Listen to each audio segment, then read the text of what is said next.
സൂപ്പണ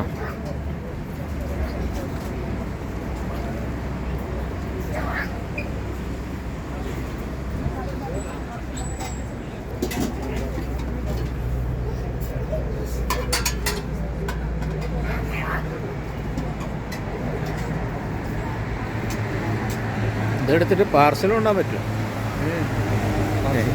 parcel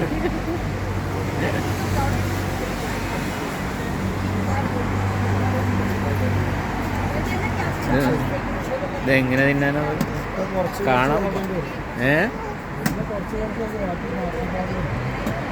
വയറ് കേട് വരും കേട്ടോ.